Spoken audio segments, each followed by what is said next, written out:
Soumeya, là, on doit être à nouveau en direct.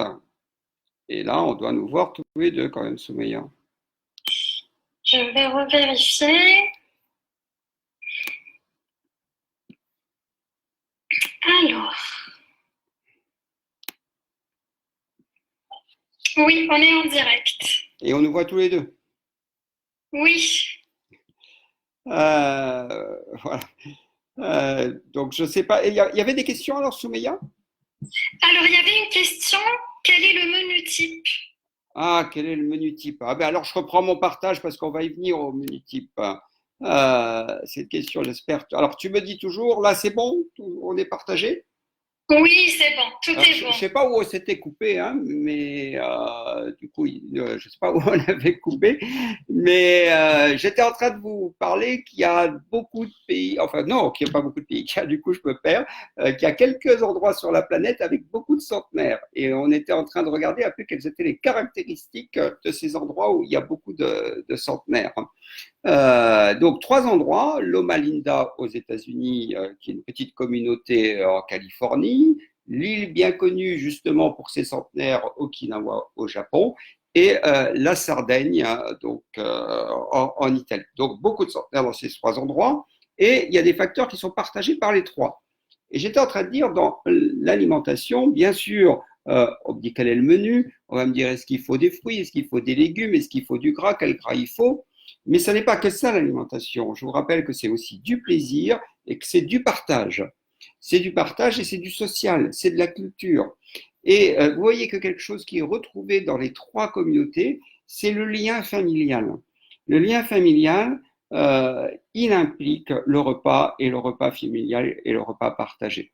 Dans les autres facteurs, pas de tabac, ça paraît une évidence si on veut bien vieillir, une alimentation à base de plantes, une activité physique constante et modérée.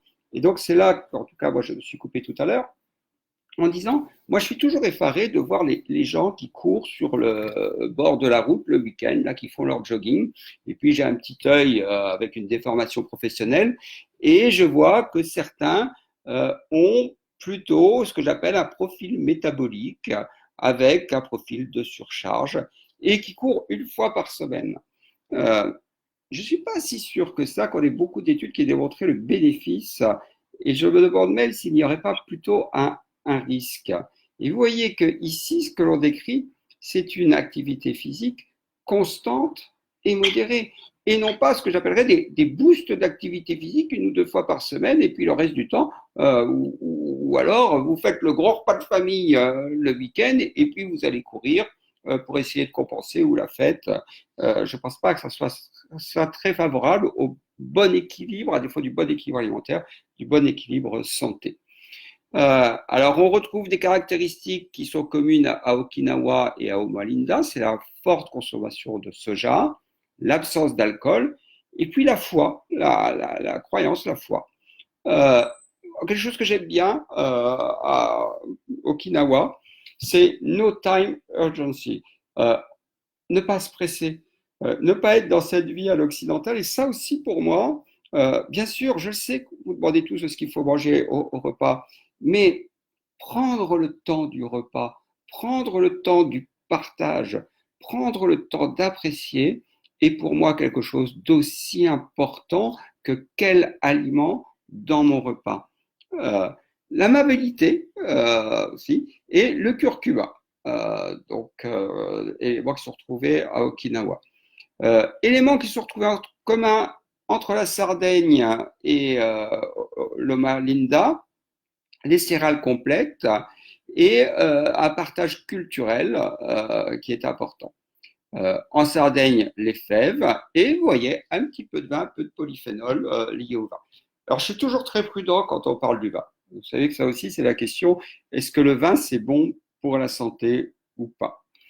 C'est une question très difficile en tant que médecin, parce qu'il se peut qu'il y ait des gens qui nous écoutent et qui ont eu des problèmes avec l'alcool. Et entendre un médecin qui dit euh, c'est bon le vin ou c'est bon certaines boissons alcoolisées, c'est prendre le risque de relancer des personnes qui ont fait l'effort d'un sevrage dedans. Donc, pour les personnes qui n'ont jamais eu de difficulté face à l'alcool, et qui ont vraiment une consommation modérée, il y a plutôt des effets favorables. Sachez qu'en France aujourd'hui, il y a plus de problèmes liés à la consommation de boissons alcoolisées, plus de problèmes de santé liés à la consommation de boissons alcoolisées que de protection.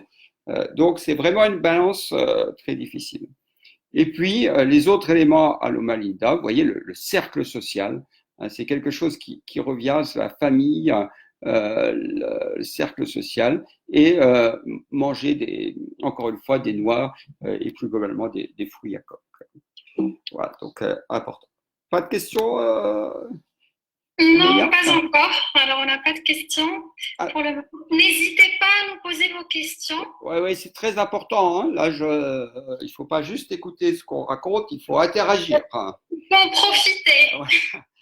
Alors, nous, on est quand même dans une région, en tout cas, on nous écoute peut-être de partout en France, mais nous, on est sur Montpellier, et une alimentation qui est reconnue comme une alimentation favorable à la santé, c'est l'alimentation méditerranéenne. Alors, quelles sont ses caractéristiques?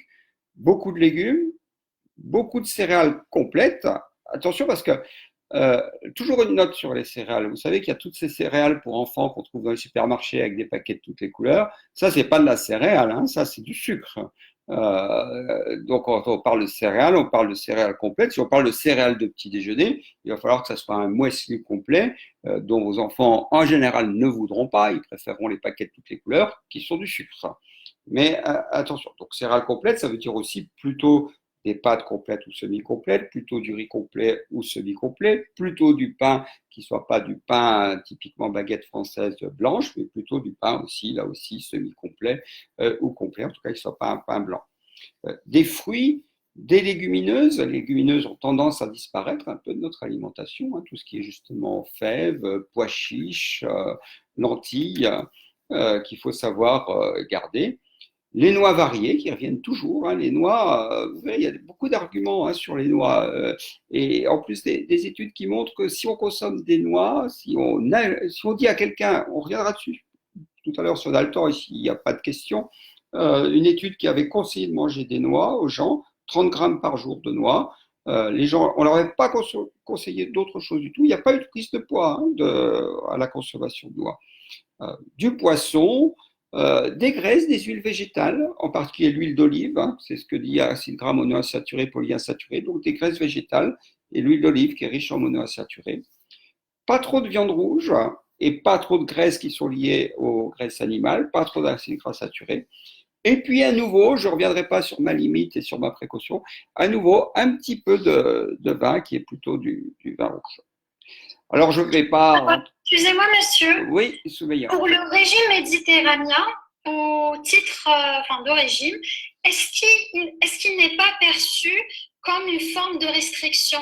Parce que quand on parle souvent d'un régime, c'est-à-dire restriction. Alors, À la tête restriction. Est-ce que le régime méditerranéen n'est pas dans... alors, tu as vu qu'ici j'ai marqué alimentation méditerranéenne et pas régime méditerranéen. Un régime, le synonyme, c'est mode. Régime alimentaire, c'est mode alimentaire. Nous avons tous un régime. J'ai mon propre régime, tu as ton propre régime, et nous avons tous notre régime. Donc, c'est vrai qu'en nutrition, mon régime a un caractère un peu restrictif. J'espère qu'on aura l'occasion de revenir dessus. J'espère qu'il va y avoir des questions. Si moi je vous dis, c'est bien qu'il y ait des légumes, des céréales complètes, des fruits, des légumineuses, et que vous vous mettez à le suivre à la lettre et que vous n'en décollez pas, ça devient vraiment un régime au sens où tu l'entends. Et c'est pas favorable. Ce qui est important, c'est de s'approprier les choses, de les avoir en connaissance, et puis d'appliquer ce que l'on peut du moment qu'on garde le plaisir et le social. Moi, je vois beaucoup de personnes qui font des efforts sur leur alimentation qui les conduisent à s'éloigner de la relation sociale.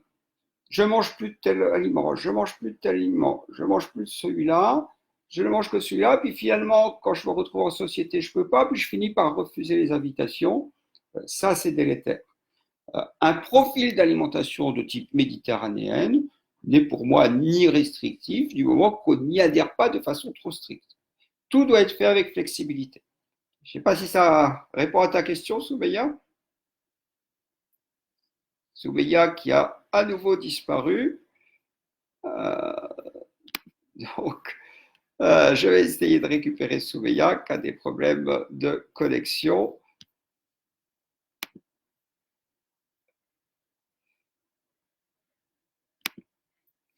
Et j'admets à nouveau Soubeya.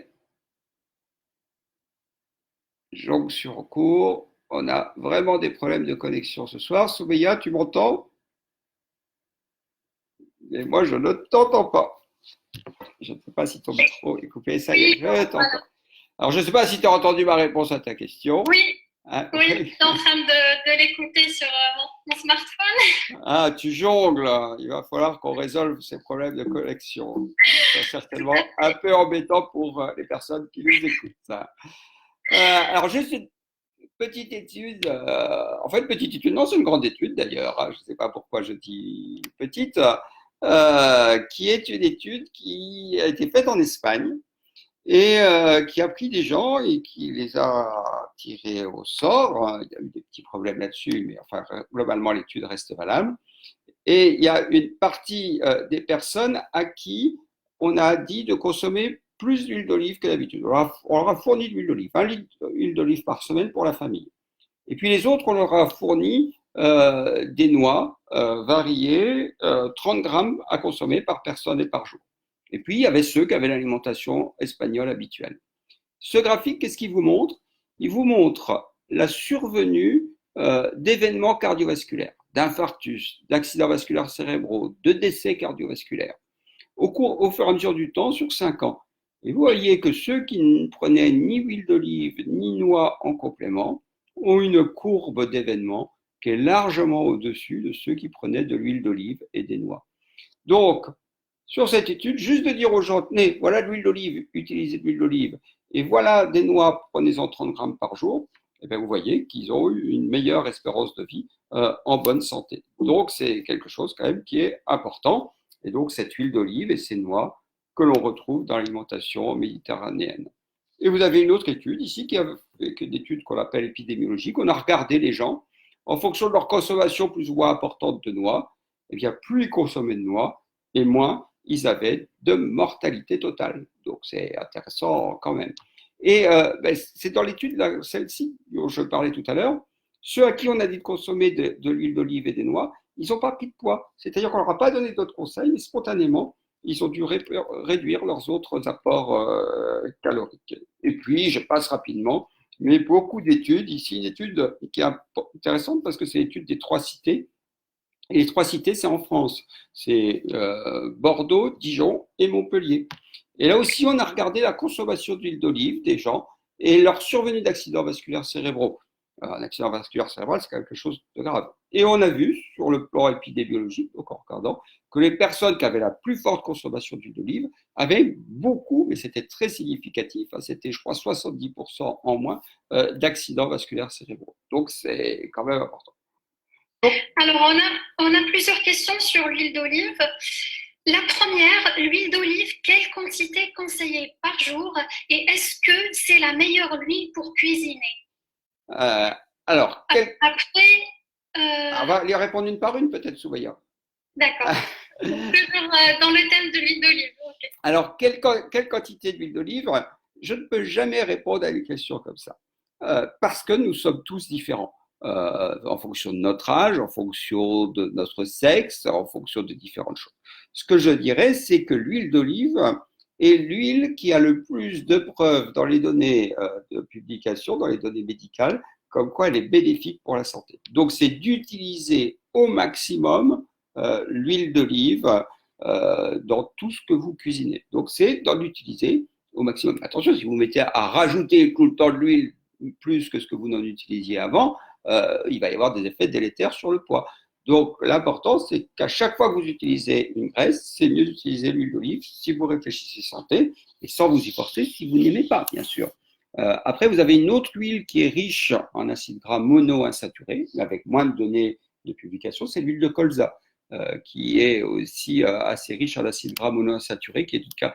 Mais dans l'huile d'olive, ce qu'il y a aussi, c'est pas uniquement les acides gras monoinsaturés, c'est que c'est une huile qui est une huile vierge. Et donc, à l'intérieur, vous regardez si une huile qui est vraiment vierge, vous avez du dépôt en bas, que vous ne retrouverez pas dans l'huile de colza. Et ce dépôt, c'est des polyphénols. Et on pense que les polyphénols qu'il y a dans l'huile sont aussi les éléments qui sont favorables à la santé. Alors après, est-ce qu'on peut l'utiliser pour cuisiner? Alors ça, il y a peut-être des diététiciennes, Soumeya a une formation de diététique, alors je me méfie toujours, parce qu'on va nous dire qu'il y a des huiles qu'on peut chauffer, des huiles qu'on ne peut pas chauffer. Alors déjà, les huiles, vous pouvez quasiment chauffer toutes les huiles jusqu'à 180 degrés. Donc on va se poser la question pour la friture. L'huile d'olive est une huile qui n'est pas une huile polyinsaturée préférentiellement, mais surtout monoinsaturée. Elle tient quand même pas mal la cuisson. Après, est-ce qu'on va aller utiliser une huile d'olive pour faire de la friture et frire et refrire? Peut-être pas. Mais si vous faites une cuisson, même à haute température, avec l'huile d'olive que vous n'allez pas réutiliser, vous n'avez aucun problème avec ça et vous pouvez faire vos cuissons à l'huile d'olive, vous pouvez faire cuire votre steak à l'huile d'olive. Dans l'étude des 3 cités dont je vous ai parlé, les personnes qui avaient le moins de mortalité, c'était les personnes qui utilisaient l'huile d'olive pour faire tout, y compris cuire leur steak, y compris tout cuire. Donc, pour moi, la réponse, quelle quantité? N'augmentez pas vos quantités d'huile, mais quand vous utilisez une huile, si vous l'aimez, utilisez préférentiellement l'huile d'olive. Est-ce que vous pouvez cuire avec? Oui, pour moi. Et une autre question, Soumeya? D'accord. Vous avez répondu à la deuxième question. C'était quoi? Est-ce que l'huile d'olive perd sa valeur nutritive à la cuisson et est-ce qu'il libère des dérivés toxiques à une forte température? Je pense aux acrylamides. Oui, c'est ça, les acrylamides qui sont surtout.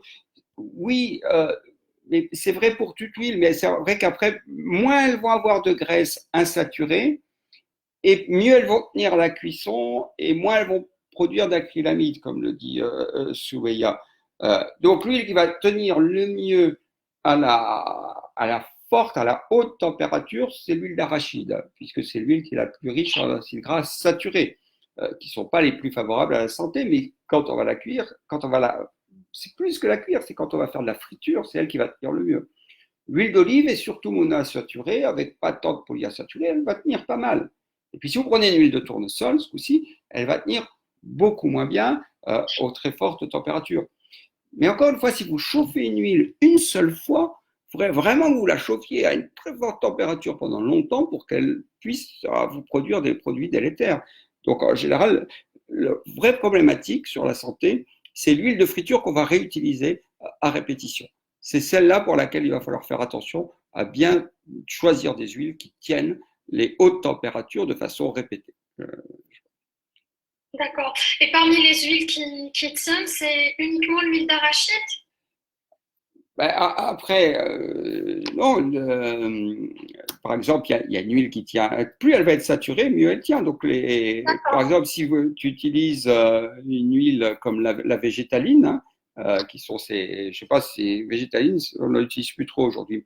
Et c'est ces packs de graisse solide qui sont du copra, je crois. Hein. Donc, en tout cas, c'est très saturé. Plus une graisse est dure, plus elle est saturée. Ça va tenir très, très bien la chaleur. Après, c'est un apport de graisse saturée.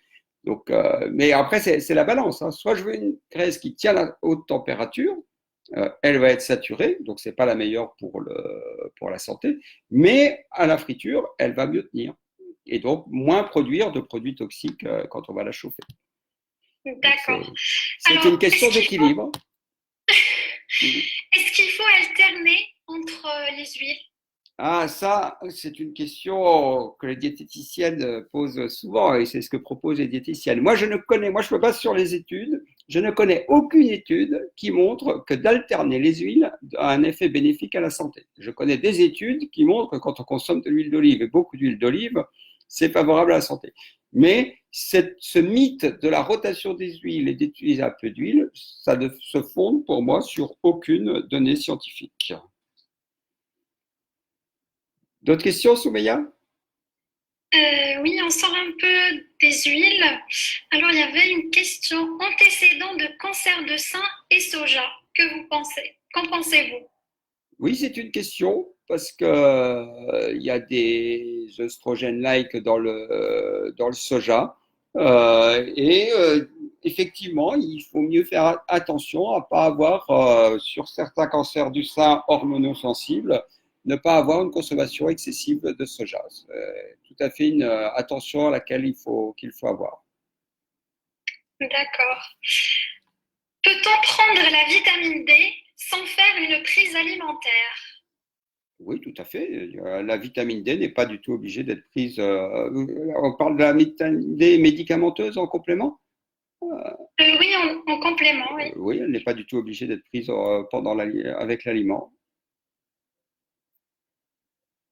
D'accord. J'avance un petit peu. Ok.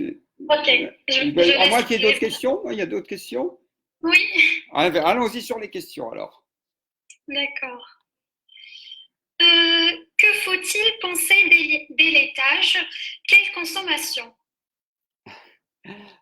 Question difficile, extrêmement difficile. On a fait non, on n'a pas envoyé notre newsletter Soubeya sur les laitages. On l'a pas envoyé. Pas encore, mais ça va venir. Donc, restez fidèles à Avitam, abonnez-vous sur Avitam, allez vous inscrire sur Avitam et vous allez bientôt recevoir une newsletter sur les laitages. Difficile parce que quelles sont dans les données celles qui sont influencées par l'industrie laitière qui est très puissante et quelles sont les données qui sont fiables, c'est un peu difficile. Ceux qui écoutent vont certainement déjà entendu plus d'une fois citer la revue médicale de référence qui est le New England Journal of Medicine qui a fait il y a quelques semaines ou mois une revue générale sur les laitages. Et cette revue générale montre qu'ils ne sont pas si indispensables que ça et qu'on peut très bien avoir une parfaite santé, y compris osseuse et sur tous les points de vue, en consommant très peu de lait, voire pas de lait. Après, quand on parle d'équilibre, c'est toujours une question d'équilibre. Les personnes qui vont avoir une alimentation très carnée vont avoir une acidification du pH sanguin modérée, mais significative quand même, qui va jouer sur la fixation du calcium au niveau de l'os. Et ces personnes vont avoir plus besoin de calcium et donc peut-être elles vont avoir plus besoin de produits laitiers. Mais globalement, si on a une alimentation sans excès sur aucun domaine, les produits laitiers, d'après cette revue récente, ne sont pas si indispensables que ça pour l'homme adulte. Alors attention, je ne parle pas ici de l'enfant, hein, on parle bien l'homme ou la femme adulte. On se limite bien ici à l'alimentation de la personne adulte. Hein. Je pense qu'on pourra faire un jour un live sur l'alimentation de l'enfant, ça serait certainement très intéressant. Mais à ce moment-là, on fera et on invitera un nutritionniste pédiatre. D'autres questions, Soubeya? Oui. Alors, l'huile d'olive, elle est hypercalorique, hyperglycémiante. Je ne sais pas si c'est une question ou une affirmation. Que pensez-vous? Je vais me permettre de le discuter quand même, que ça soit question ou affirmation. Alors ça aussi, c'est un mythe. 1 gramme d'huile égale 9 kilocalories, quelle que soit l'huile. Il n'y a pas de graisse plus riche que les autres. Toute graisse, toute huile, 1 gramme d'huile égale 9 kilocalories. Ça, vous pouvez le chercher dans tous les sens. Il n'y a aucune différence. Et c'est vrai qu'il y a des gens, ça c'est aussi un mythe qu'on a souvent, qui disent quelle est l'huile la plus riche, quelle est l'huile la plus grasse. L'huile, c'est de la graisse, il n'y a que de la graisse et il n'y a pas de différence. Alors, hyperglycémiante, une huile, comme je viens de le dire, c'est du gras, c'est que du gras. Si vous prenez une cuillerée d'huile tout de suite à jeun sans avoir mangé, il n'y aura aucun effet sur votre glycémie qui est le taux de sucre dans le sang. Il n'y a aucun lien entre de l'huile et le niveau de glycémie. D'autres questions, Soubeya? Quelles sont les conséquences du manque de vitamine D ou le manque de calcium? Alors, le manque de vitamine D, la vitamine D agit sur énormément de sites, donc le métabolisme osseux, c'est sûr, mais par exemple, pour en parler en ce moment dans notre période d'infection virale, la vitamine D a des récepteurs au niveau des cellules immunitaires et va jouer sur la régulation de l'immunité. Et il a été montré que les personnes qui ont un bon taux de vitamine D font moins d'infections virales. Pour les infections virales qui étaient connues, par exemple, elles ont moins souvent la grippe. Elles ont moins souvent des viroses en hiver. Pour le coronavirus, je ne peux pas encore vous répondre, mais ce qu'on appelle la physiopathologie, c'est-à-dire tous les mécanismes, laissent à penser qu'il vaut mieux avoir un bon taux de vitamine D pour bien résister, y compris à cette infection. Où se trouve la vitamine D? Dans quel aliment? Dans les produits gras, donc il faut pas éliminer les produits gras dans les huiles, dans le beurre, les produits laitiers avec la graisse, ou alors des fois ils sont allégés mais on les a enrichis en vitamine D. Donc la vitamine D qui est notre amie pour la santé est présente dans le gras. Alors attention parce que quand même notre principal stock de vitamine D c'est quand même nous qui la fabriquons. Une vitamine, normalement, c'est quelque chose qui vient de l'alimentation et qui est essentiel au fonctionnement de l'organisme. La vitamine D, c'est une fausse vitamine. C'est à la fois une vitamine et une hormone. C'est-à-dire que c'est une vitamine parce que ça vient de l'alimentation et que c'est indispensable à la santé, à leur fonctionnement de l'organisme, mais c'est aussi fabriqué par le corps. Et le moyen pour fabriquer la vitamine D, c'est le soleil. C'est pour ça que souvent, en fin d'hiver, nous finissons avec des stocks de vitamine D bas et que nous remontons au cours de l'été. Et bien sûr, s'il y a tous les messages pour éviter le soleil et ses effets néfastes, il ne faut pas complètement se protéger du soleil, il faut savoir s'exposer un minimum. C'est très important pour avoir des bons stocks de vitamine D. Alors j'ai très envie quand même de parler des petits dogmes de l'équilibre alimentaire. Il y a trois grands dogmes qui reviennent tout le temps. C'est qu'il faut faire 3 repas par jour. C'est très important. Et puis dans ces 3 repas par jour, il ne faut surtout pas sauter le petit déjeuner. Vous avez certainement déjà entendu ça, où on vous dit le petit déjeuner, c'est le repas le plus important de la journée. Et puis l'autre chose, c'est qu'un repas doit être équilibré. Donc je pense qu'on a beaucoup des personnes qui nous suivent là qui doivent être d'accord avec ces 3 dogmes. Je pense que tout le monde a déjà entendu ça. Alors moi, je voudrais les discuter un petit peu, ces dogmes. Donc les dogmes de l'équilibre alimentaire. Alors un repas alimentaire, ça serait quoi? Un repas équilibré. Un repas équilibré, qu'est-ce que ça serait? Donc, ça serait un repas qui respecte la fameuse pyramide alimentaire. Et quand vous écoutez, souvent ce qui est conseillé en diététique, par les diététiciens, diététiciennes, ça serait une entrée à base de crudités de préférence, un plat avec une protéine, des légumes et un féculent, un laitage et un fruit. Moi, j'ai envie de dire, dans notre société, qui peut faire 2 repas par jour qui soient comme ça? Et puis l'autre question que j'ai surtout, c'est depuis quand c'est ça? Depuis quand, dans notre histoire, un repas équilibré se composerait comme ça? Si vous ne remontez pas si longtemps que ça, puisqu'on revient toujours à la nature, et que le travailleur des champs d'il y a 50, 60 ans, je peux vous assurer qu'il avait un bon plat consistant et qu'il n'avait pas l'entrée à base de crudités, le laitage et le fruit. Ça, c'est un repas qui est un repas d'exception. Ce repas est un repas qui conduit à prendre quand même pas mal d'aliments. Donc, d'avoir à chaque repas un légume, un féculent, une protéine, je ne sais pas, parce que sous protéine, ça va être viande ou poisson. Vous pouvez très bien faire des repas où vous n'avez ni viande, ni poisson, ni œuf. Il n'y a aucun problème avec ça. Donc déjà, quand on parle de cette variété alimentaire, ou ne vous méprenez pas, je suis d'accord que pour une santé favorable, il faut consommer de temps en temps des crudités, il faut consommer de temps en temps des viandes, poissons, il faut consommer de temps en temps des légumes et des féculents, de temps en temps du laitage, de temps en temps des fruits. Mais la question, c'est est-ce que la bonne périodicité, c'est le repas? Est-ce que c'est le repas? Est-ce que c'est la journée? Est-ce que c'est la semaine? Est-ce que c'est moins que ça? Nous avons quand même des stocks dans notre organisme. Et nous sommes loin d'être obligés de consommer tout ça sur un repas. Vouloir consommer ça peut conduire à la suralimentation. Or, le principal problème de notre société, c'est quand même la suralimentation et l'obésité. Donc, l'équilibre, il n'est certainement pas au niveau du repas. Et il ne faudrait pas se forcer à prendre un laitage en fin de repas en disant j'ai pas eu mon laitage, il faut mon laitage. Ça conduit à la surconsommation alimentaire.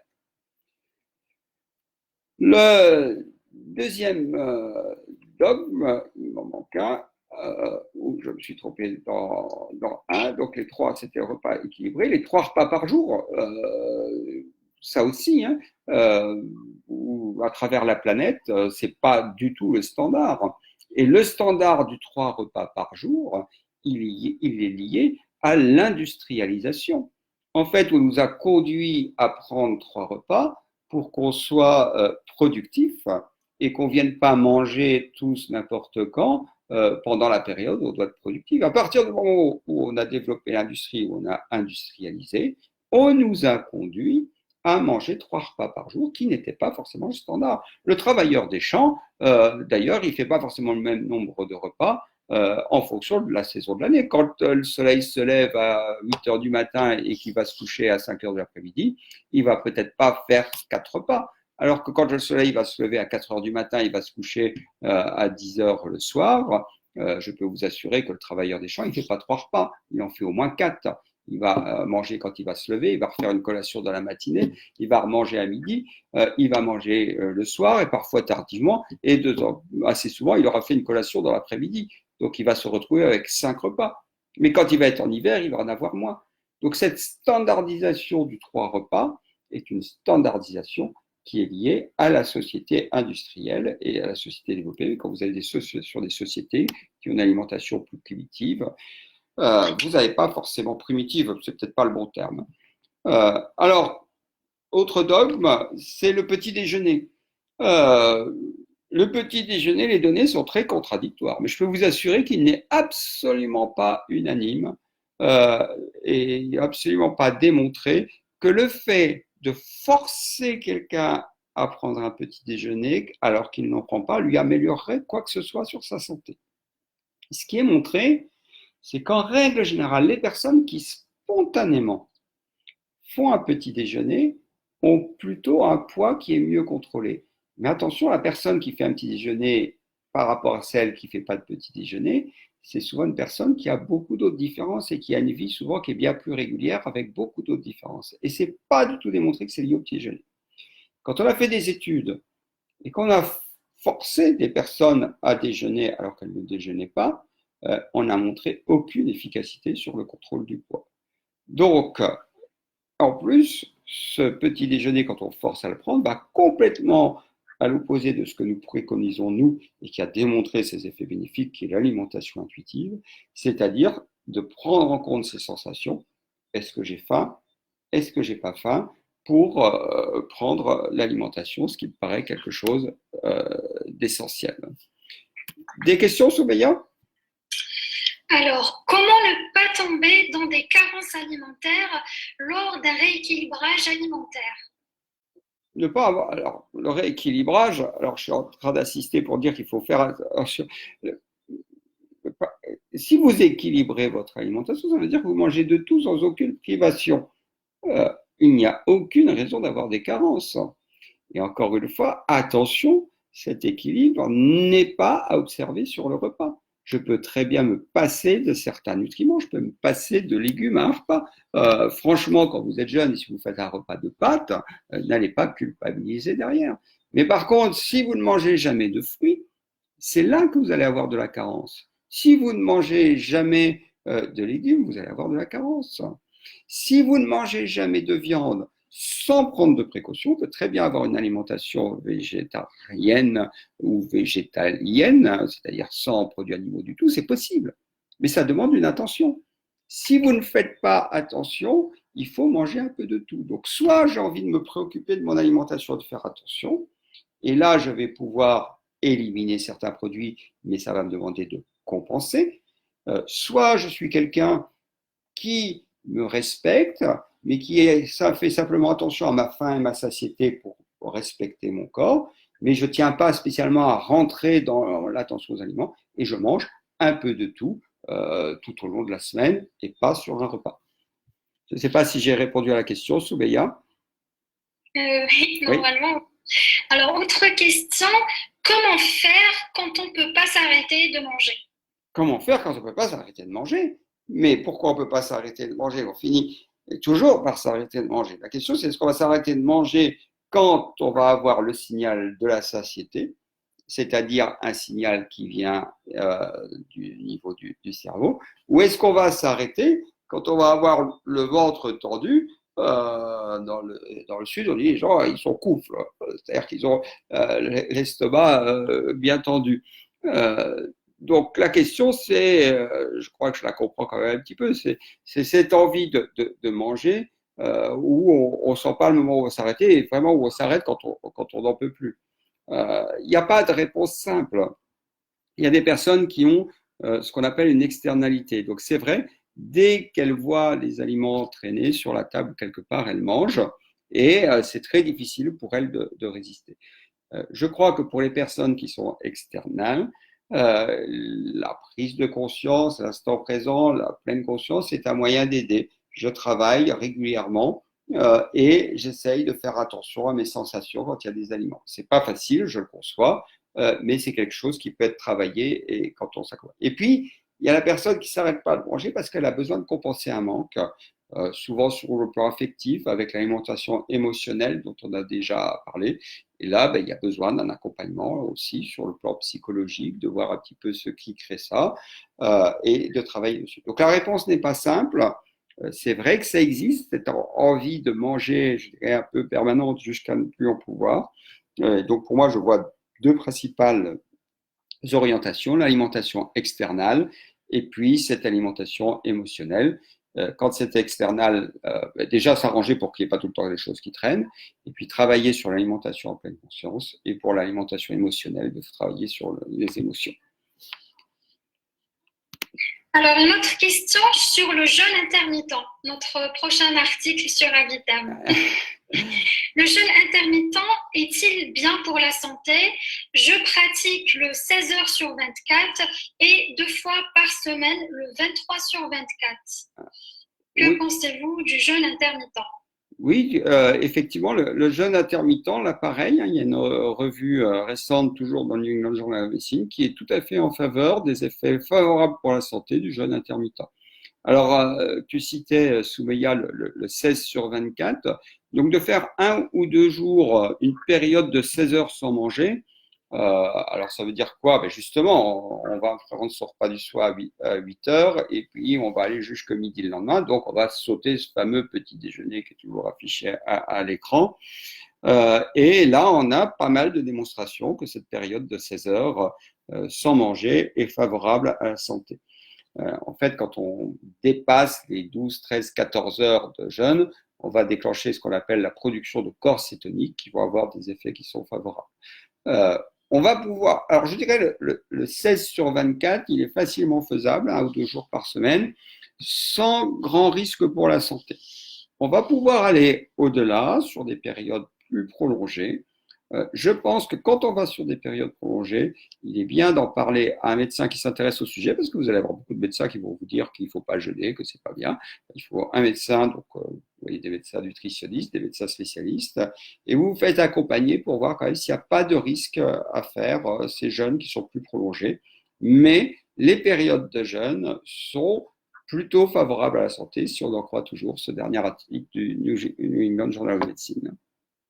Tout à fait, surtout sur le plan métabolique, la régulation de la glycémie, de l'hypertension aussi, du cholestérol sanguin et aussi des effets immunologiques. Alors, d'autres questions? Que pensez-vous du régime keto, le régime cétogène? Alors, les régimes cétogènes, il y en a plusieurs. Alors, le jeûne déclenche de la cétose, comme je l'ai dit, donc il est plutôt favorable. Après, je pense. Oui, c'est les régimes riches en viande, c'est ça, hein, très hyperprotéinés. Oui, et aucun glucide. Alors, quand on parle d'équilibre alimentaire, le moins qu'on puisse dire, c'est qu'on n'est pas dans l'équilibre alimentaire. Tout est utile au corps. Ce régime cétogène va souvent être un régime donc à base de beaucoup de viande et de graisse, avec beaucoup de graisse saturée sur les apports en protéiques, et qui est pour moi un régime qui est délétère à la santé s'il est pratiqué. Après, tout régime sur le court terme ne va pas faire grand-chose, ni bénéfique ni délétère, mais ce régime est un régime pour moi qui est délétère sur le long terme pour la santé.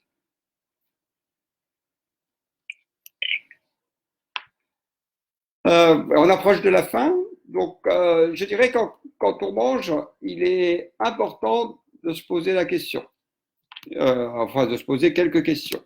Les questions, c'est pourquoi je mange. Est-ce que c'est parce que j'ai faim ou est-ce que c'est parce que j'ai envie de manger? Quand est-ce que je mange? Encore une fois, est-ce que je mange parce que j'ai faim ou est-ce que je mange parce que c'est l'heure? Qu'est-ce que je mange? Parce qu'on parle d'équilibre alimentaire, donc on parle d'aliments qui seraient bons à la santé. Mais qu'est-ce que c'est quelque chose de bon? C'est quelque chose de bon à la santé ou c'est quelque chose que j'aime? Un gâteau au chocolat, c'est bon ou c'est pas bon? C'est ce que j'aime, mais est-ce que c'est ce qu'il faut pour ma santé? Donc, tout un tas de questions que les gens sont amenés à se poser pour leur santé. Alors, on va prendre un exemple. Il est 18 heures. J'ai faim, mais on va me dire, c'est pas l'heure de manger. De quoi j'ai envie quand j'ai faim à 17-18 heures en rentrant du travail? Ne dites pas que vous avez envie d'une carotte ou d'un poireau. Vous avez envie de gâteau. Mais les gâteaux, vous allez avoir écouté les discours sur l'alimentation santé, sur l'équilibre alimentaire, on va vous dire c'est pas bon. C'est pas bon et pourtant moi je trouve ça bon, j'aime ça. Donc qu'est-ce qu'il faut que je fasse? Vous allez avoir entendu dire que si vous avez un petit creux, il est mieux de manger un yaourt maigre. C'est bon pour la santé. Mais le problème, c'est que, bon, c'est pas que j'aime pas ça, mais c'est pas spécialement le truc dont j'avais envie. Donc, c'est pas ça qui le fait à ce moment-là. Donc, si je mange mon yaourt, qu'est-ce que je vais faire? Je vais être frustré. Et donc, si je suis frustré, je vais encore avoir envie de manger. Et puis, qu'est-ce que je fais? Je vais reprendre un yaourt. Ce qu'il faut que vous compreniez là, c'est qu'effectivement, vous avez écouté des choses, des discours, il faut manger à l'heure, il ne faut pas manger n'importe quoi et tout. Mais ce que vous avez là en rentrant du boulot, c'est une envie de manger qui est émotionnelle, qui est une envie de réconfort, qui est une envie pour faire face à votre fatigue. Et que si vous n'écoutez pas ça, vous ne répondez pas aux besoins de votre corps. Si vous apportez une pomme ou un yaourt, alors que votre corps vous demande un morceau de gâteau, vous êtes à côté. Et qu'est-ce qui va se produire derrière? Alors, je ne sais pas si on voit là, mais in fine, derrière mes deux yaourts, je vais manger, mon gâteau. Oh là, ça s'est coupé là, non? Non, Non? Qu'est-ce qu'on voit à l'écran là, Soumeya? on est toujours en direct. De toute façon, j'avais fini. Donc, le problème, c'est que quand je fais ça, eh bien, je vais conduire à prendre des calories en plus. Donc, je vais être frustré, je vais manger mon gâteau. Ce qui fait que, bilan des calories, je vais avoir mangé mon yaourt maigre 50 calories, je vais avoir mangé mon deuxième yaourt maigre toujours 50 calories, et puis frustré, je mange quand même mon gâteau, mais 150 kilocalories. Si j'avais mangé mon gâteau directement, j'aurais pas mangé 100 kilocalories. Donc, dans la balance, c'est pas forcément très favorable. Voilà, je vais m'arrêter là. Je vais juste répondre à quelques questions s'il y en a. Oui. Alors, deux dernières questions. Peut-on, manger des fruits à volonté, en plus d'une alimentation équilibrée? Mais ça dépend ce qu'on veut. Si je mange des fruits, il n'y a pas d'aliments qui sont sans calories. Donc, si je mange des fruits, je mange des calories. Je peux. Et puis après, il y a aussi certains problèmes de santé. Attention, par exemple, si vous avez des triglycérides, les fruits, c'est pas si bon que ça. Ma réponse est non. Faut tenir compte de sa faim. Il faut abuser de rien. Les fruits et légumes, c'est bon. Mais si on entend par le message que c'est bon et qu'on en mange de façon abusive, c'est comme tout. Il peut y avoir des effets délétères. D'accord. Il y a une question qui s'est répétée deux fois. Quels sont les éléments clés de l'alimentation méditerranéenne? On a parlé un peu au début. On en a parlé, oui, les éléments clés. C'est toujours fruits, légumes, les légumineuses, les céréales complètes, le poisson, de la viande avec modération, du vin rouge avec modération, et un peu de produits laitiers, en particulier sous forme de fromage, qui est plus un fromage de brebis qu'un fromage de vache. Dernière question. Pouvez-vous recommander un régime pour améliorer la flexibilité? Je m'entraîne souvent. Un régime à partir du moment où je conseille un régime, ça va être du contrôle qu'on appelle le contrôle extrinsèque, c'est que c'est moi qui prends le contrôle et qui vous dit ce qu'il faut manger. On n'est plus dans je m'écoute et je suis flexible en m'écoutant. Donc, ce que je peux vous recommander pour la flexibilité, c'est l'alimentation en pleine conscience. J'écoute mon corps, je m'autorise tout et je n'abuse de rien. Alors, un petit jeu qui a été fait par des publicitaires comme ça. Si je montre un hamburger et que je dis combien il y a de calories dans le hamburger. 500. Alors, c'est des chercheurs, un chercheur en marketing, Brian Wansink, qui a fait ça aux États-Unis. Il a pris un groupe et le groupe de personnes, en moyenne, la moyenne qu'ils ont répondu, c'est 597 calories. Donc, ils ont montré ça comme ça. Puis après, ils ont montré une image, vous voyez peut-être pas bien, mais c'est une salade avec du fromage. Ils ont demandé combien de calories. Je ne vais pas te piéger. Alors, le groupe, il répond, hein, combien? 200. Oh, 200. La moyenne, le groupe, il a répondu 89 calories. On ne le saura pas combien il y en a. Donc, vous avez vu, on monte le hamburger, on dit aux gens combien de calories, ils disent 600 calories à peu près. On monte la salade, ils disent 90 calories. Et maintenant, si on leur montre les deux ensemble, ils disent 511 kilocalories. Alors, regardez bien si vous vous souvenez. Tout à l'heure, ils ont répondu 597 plus 89 kilocalories, quasiment 700. Vous voyez la grosse différence? Alors, qu'est-ce qu'on On voit que la salade absorbe les calories, en fait. Eh bien, tout à fait. Ça, c'est les messages pervers de l'alimentation équilibrée. Il faut manger de la salade. Eh bien, quand je mange un hamburger, j'ai l'impression que si je mange une salade, je compense le hamburger. Ça ne marche pas du tout comme ça. Et ça, c'est les pièges. Hein, soit je mange la salade, soit je mange le hamburger. Mais si je mange la salade, je ne me dis pas justement que j'ai besoin de fruits et légumes et qu'il faut que j'en apporte en plus. Autrement, je suis en déséquilibre sur le plan calorique. Donc, vous voyez que l'équilibre, c'est pas facile. Hein. Et pour terminer, un autre petit piège, c'est que quand on dit manger 5 fruits et légumes par jour, il y a beaucoup de personnes qui croient que s'ils mangent une glace à la fraise, ça compte comme un fruit. Donc, vous voyez, tout ça, c'est des petits pièges et l'équilibre alimentaire, c'est quelque chose de pas facile. Et moi, j'aime beaucoup celle-ci que je remets. Attention, je ne mange pas des fruits. Ça rejoint la question sur est-ce que je peux manger beaucoup de fruits. Non, c'est pas parce que je vais manger beaucoup de fruits que je vais compenser tout ce reste que je mange à côté qui n'est pas bon. Attention à ça. Voilà, écoutez, j'espère que on a pu vous intéresser un petit peu. Je ne sais pas si je crois que ça s'est arrêté. De toute façon, je ne sais pas si le live est terminé, mais j'ai l'impression que Pas encore. Pas encore, mais très bien. Je ne sais pas s'il reste des questions. Normalement, non. Voilà, mais écoutez, super. J'espère qu'on a pu apporter des petites choses. Et on vous dit à la prochaine fois, certainement la semaine prochaine, avec Vincent qui n'a pas pu être là aujourd'hui. On l'espère. Voilà, merci. Au revoir à tous. Alors, Avitam a mis aussi en place des salons de discussion. Vous pouvez toujours, pour les personnes qui sont inscrites sur Avitam, c'est toujours gratuit, je reprécise, vous pouvez toujours vous inscrire et vous abonner au salon de discussion directement sur votre plateforme. Donc, vous pouvez poser toutes vos questions, échanger avec des professionnels de santé ou tout simplement nous raconter votre expérience personnelle. Donc, voilà. Merci pour ce rappel, Souria. On est toujours en ligne, j'ai juste vérifié. Oui, moi aussi. Merci à tout le monde qui a participé avec nous. Merci pour vos questions, pour votre commentaire. Et merci à vous, professeur Avignon. On a appris pas mal de choses avec vous. Allez, à bientôt tout le monde. À très bientôt.